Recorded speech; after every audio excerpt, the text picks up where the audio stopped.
Behold the man who did not take God as his helper, but trusted in himself and prevailed in his vanity. Behold the man who did not trust in God, did his own thing, as it were, and because of that everything he did was in vanity. This is from the Psalms. Tonight's talk is based on two writers. First is St. John Cassian, writing in the 4th century, and then a Russian priest, Alexander Elchaninov, who reposed in 1954, and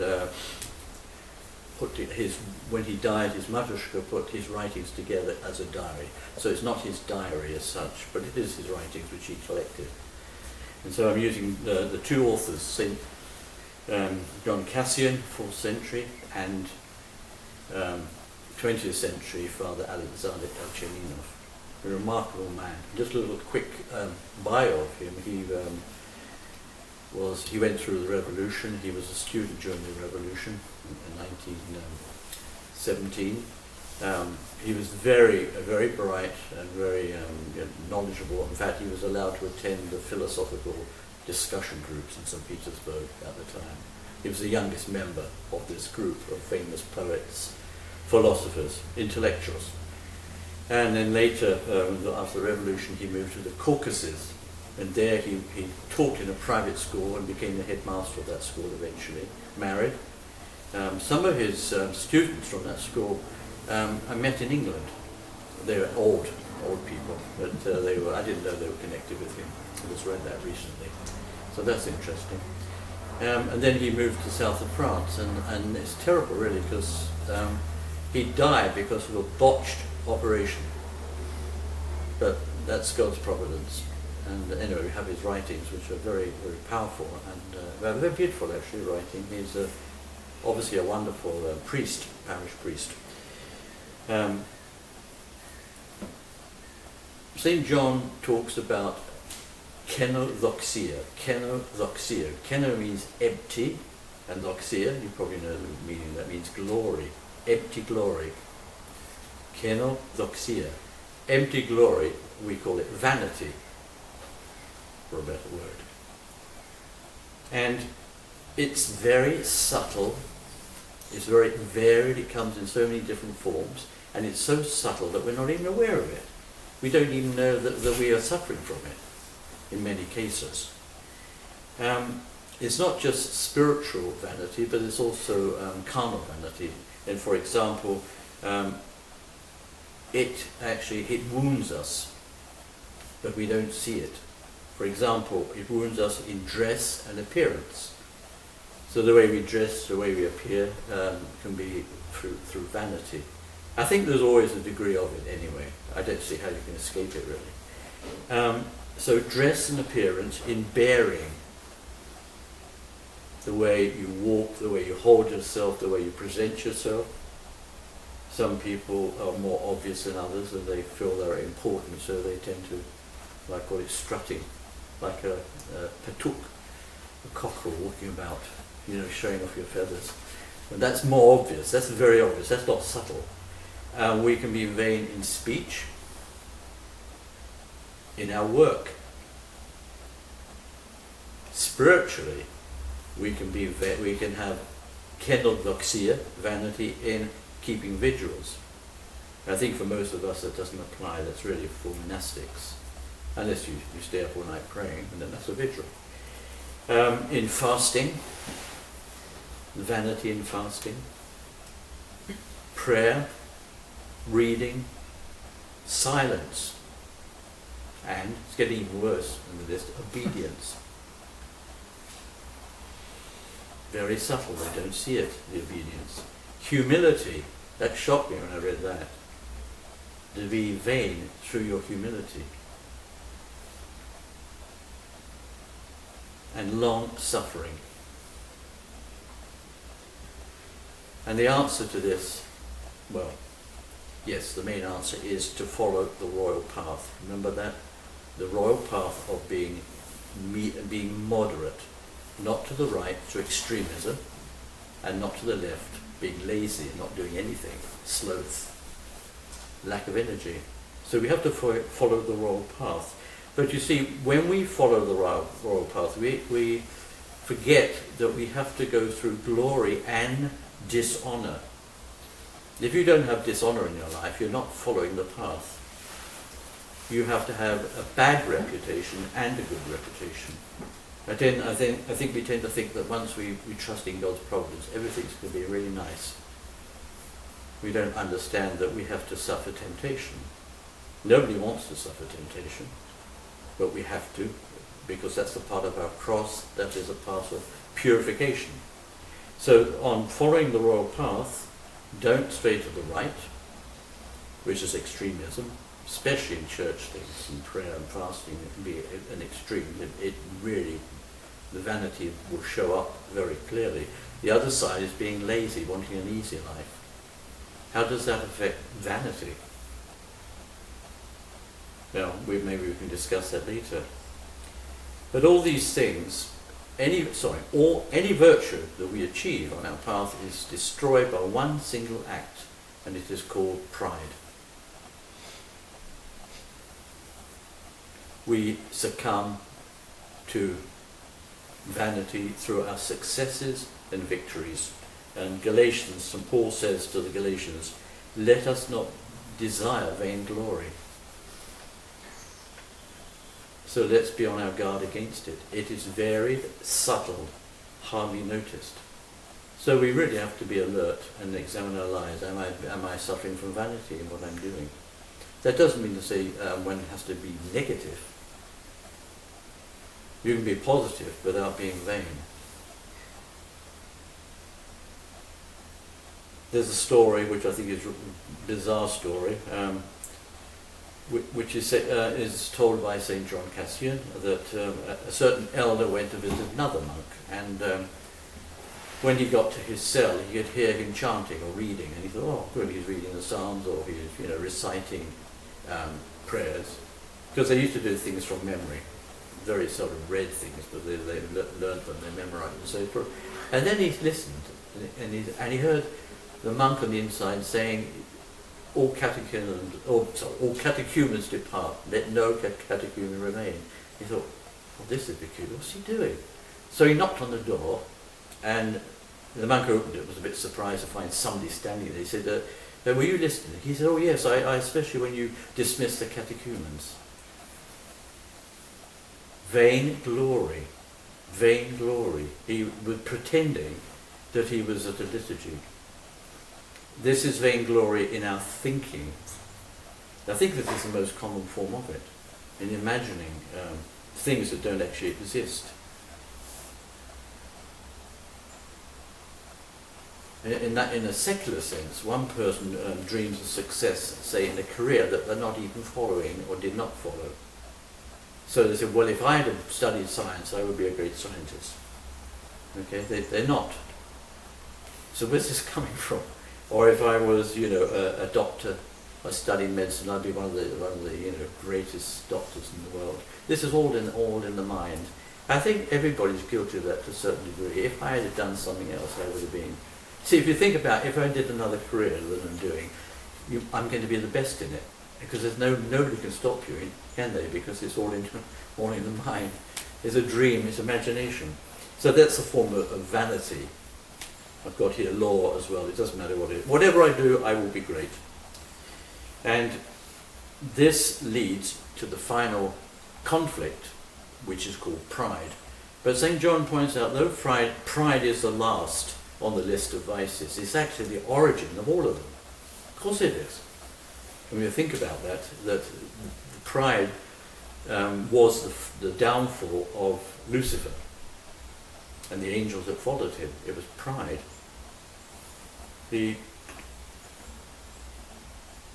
What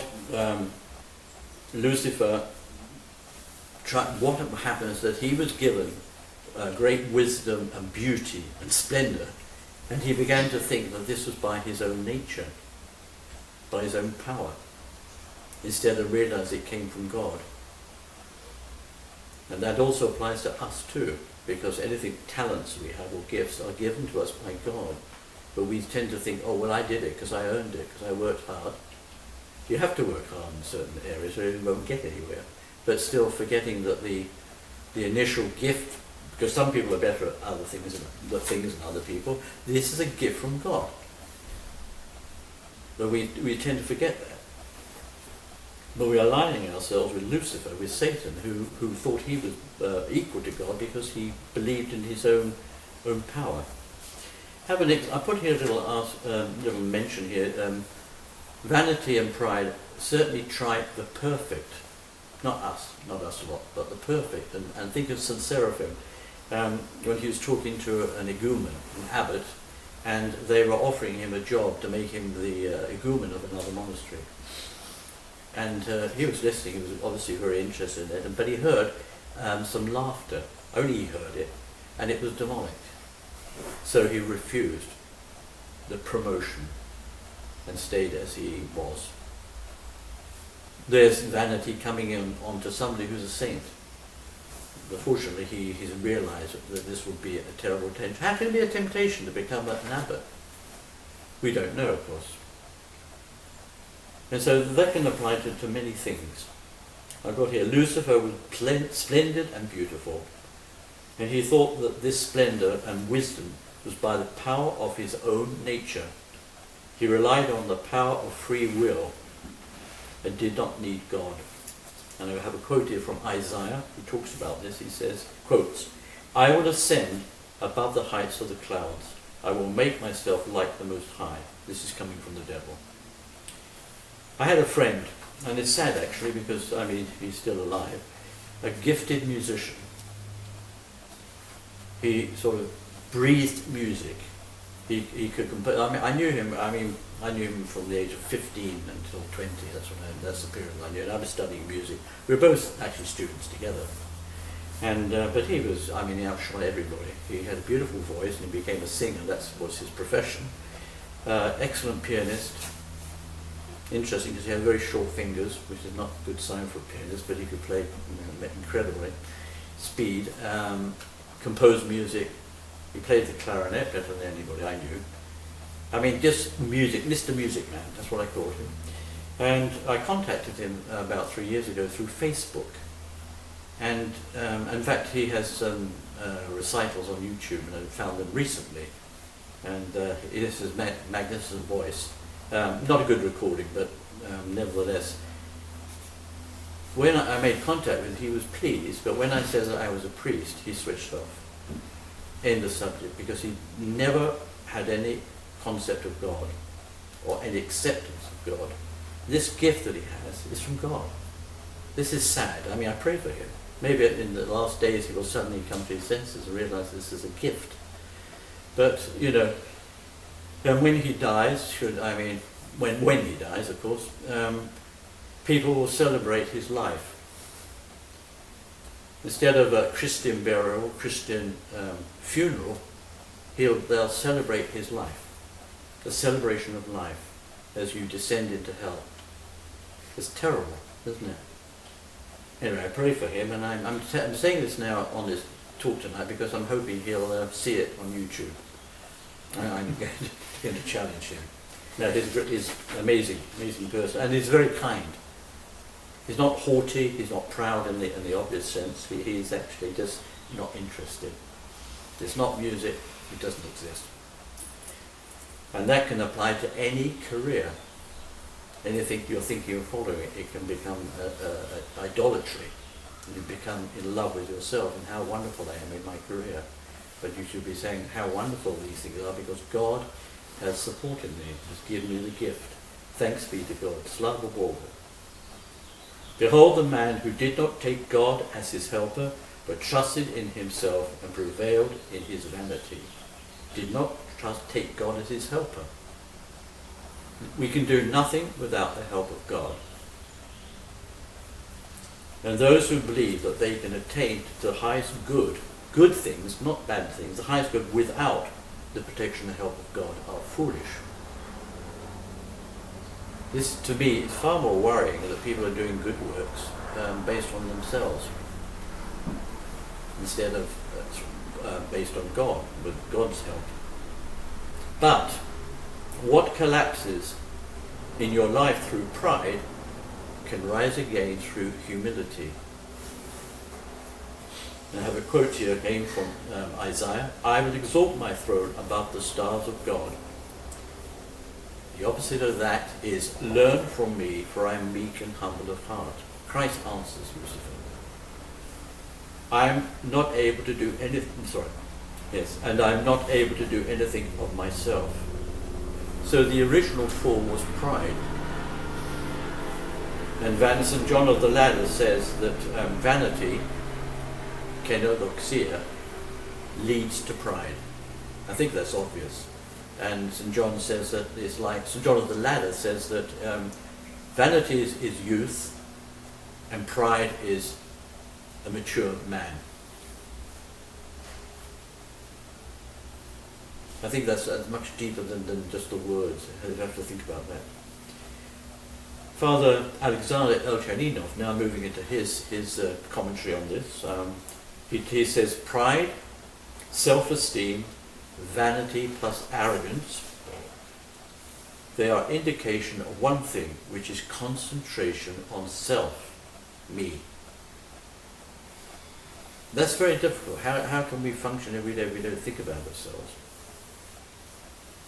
But we have to understand that this concentration on self can lead to vanity, and of course, and lead to pride. Signs. He lists the signs of vanity, and they're interesting actually. His view on it: impatience of any criticism. Don't criticize me. Can't stand any form of criticism. Who can? Very difficult. A thirst for praise. Who does not want to be praised, to be thanked for what they're doing? Nobody. But a thirst for praise is not quite the same thing as being pleased because somebody's pleased with what you're doing. But thirst is going out to get it because you're thirsty, you want praise. You can't exist without it. Search for easy ways. And this one I think is good actually. He says, a constant orientation to others. What will they think? So the way I behave is based on what I think people will think of me. We're all guilty of that as well, of course. We like people to prove what we're doing. Of course we do. But we cannot base our life on that. That's not what we're meant to be doing. And he says that what will people think? Behavior governed by spectators. So our behavior is based on how people will see us and how we think they will see us. This applies to celebrities, of course, and politicians, and a lot of corrupt people in the same bracket. A priest once said to me, he said, well, if you're going to serve in the Russian church, i.e. at St. Nicholas Cathedral, you have to wear your hair loose, because that's what people expect. Well, I pointed out to this priest, I said, but St. John of Kronstadt didn't. He kept his hair tied up. I said, if you go to the Holy Mountain, they don't allow it. Certainly Greeks don't allow it. You're not meant to show your hair. I mean, you grow your hair as a form of dedication, okay? It's a positive thing, believe you me. I did not want to do it, but I did it out of obedience. It's not to have it shown, I mean, to make a thing of it in itself, okay? So the Greeks say, be modest, tie it up, and put it inside your cassock. Grow it. That's a part of your dedication, but don't exploit it. Otherwise it becomes vanity. Self-justification. Somebody comes to confession and says, well, I've sinned, but it's just like everybody else does. But a confession based on what everybody else does is not confession. It's what you personally have done or how you think, not what everybody else out there is doing. I don't murder as many people as others. I think it's stupid. Father Alexander mentions a Russian philosopher called Fyodor Stepan. I don't know whether anybody here has read him. He reposed in 1965, so he's a 20th century philosopher and writer. And he talks about affectation. This is something we have to avoid as well, being affected. People put on an act in order to impress people. Now, I'm not talking about putting on an act to humour somebody, or it's a sort of a way of life that becomes affected. And he says that the people who affectation is the incapacity to be. And he said that people affected people are non-existent. They don't exist because they're living in some sort of a false world, different masks for different occasions. He says they are non-existent, this is Stepan, for they adapt themselves to the opinions of the people around about them. The eyes of others are for them what the limelight is for a theatrical setting. You know what limelight is? Footlights in a theatre. And people's opinion is what motivates them to be who they are, which is nobody. So let's not be non-existent. We have to have the courage to be. Very important. And not trying to be somebody else. I know we try to imitate the saints, which is good. I mean, ultimately we're imitating Christ. This is what we're meant to do. But at the same time, we have to be honest. We have to be ourselves and not play to the audience. Another symptoms of pride. Here another. Relentless criticism. Always criticizing people or things or situations. Relentless. I'm not saying you can't be critical, because we are, and it's part of life. But relentless, that's how you live. I know somebody who lived like that. Always had something going about what somebody was doing or wasn't doing. How sad. Because it becomes a prison. Well, it becomes a psychotic condition, actually, after a while. And they're constantly watching others. That's another one. You know that? We have a joke in our household about lace curtains. You know, the old ladies peer through the lace curtain to see who's coming up the road. We don't have curtains, so it's a joke, but it's the same thing. Mind your own business. Stop looking at everybody and everything and evaluating. Please don't. I was told when you become a priest, when you walk down the road, you keep your eyes down, you don't look around. But certain priests walk about because they're proud and they're all, I'm here,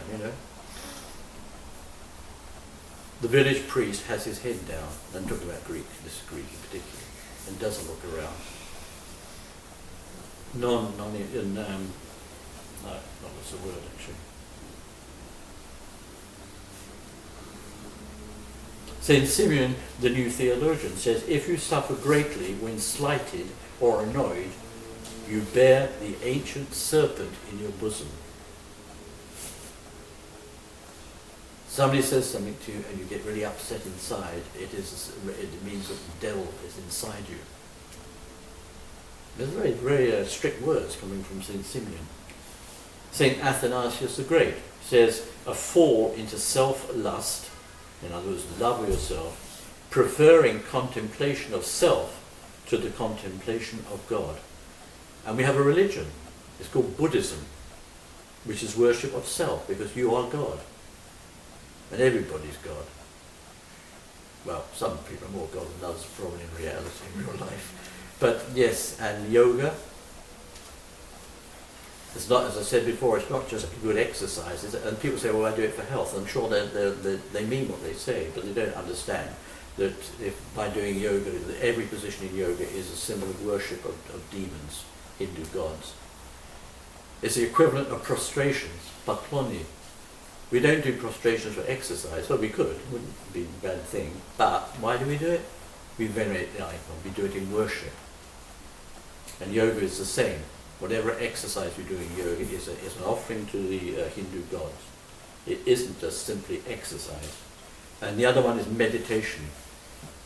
In the 60s, TM's a big thing here in the States and in London. We had Maharaj, whatever, various the yogis coming to London and in their white robes and everybody meditating. You're going to change the they're going to change the world. That's right, through peace and meditation. Didn't get very far, did they? When you think about it. But anyway, it mustn't be simple about it. Problem of genius. Anybody here a genius? I'm sure you are, and you're all hiding your great wisdom. Passionate, talented, to such a degree that you prevent God and man from approaching you. Untouchable, unapproachable, because you're so great. I'm sure there's nobody here that falls into that, including myself, I hope not. This is the danger of the gifts of talents that you have when you think that they belong to you. Music, art, maths, pure maths, science, psychology. These are talents given by God. Other gifts that we have is you may have an attractive personality, good looks, a nice voice. Nothing wrong with these things, as long as you understand that they're given by God. So if somebody is beautiful, it's God's gift. Somebody's talented, clever, it's a gift of God.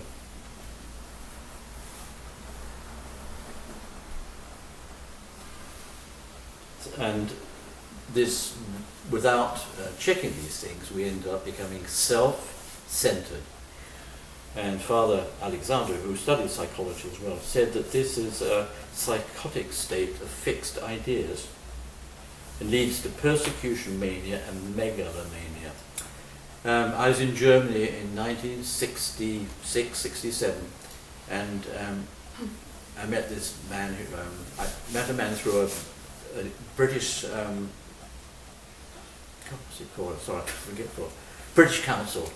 They have them all over the world, and that the people could go there and learn English and read things. And I went along to talk, and because it's German, so I never see any English person actually. And we had common discussions, and afterwards we went to Gaststätte, a little inn outside. We had a beer, and I was sitting talking to this man, very intelligent, and I was interested in talking about philosophy. Didn't talk about politics, and perfect English. And then I said to him.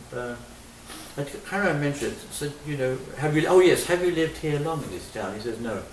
No, he said, I've only been a little while, he said. And I said, well, where were you before? He said, I had to move. Why? He said, well, they're spying on me. My landlord's put a little camera in the ceiling or behind a flower or something, and they're watching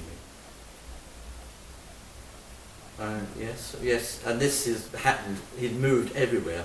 He could not find anywhere to live because the people were spying on him. But was it true? Maybe they were, but I don't know why they were spying on him. I don't think he was a secret agent or anything. This is a psychotic state of self-centeredness to the degree that it leads to persecution mania. Everybody's getting at me. Nobody likes me. I've heard that many times, usually young people, school. You don't have to be liked. What is this about? Eh? It's not necessary. We like to be liked, of course we do.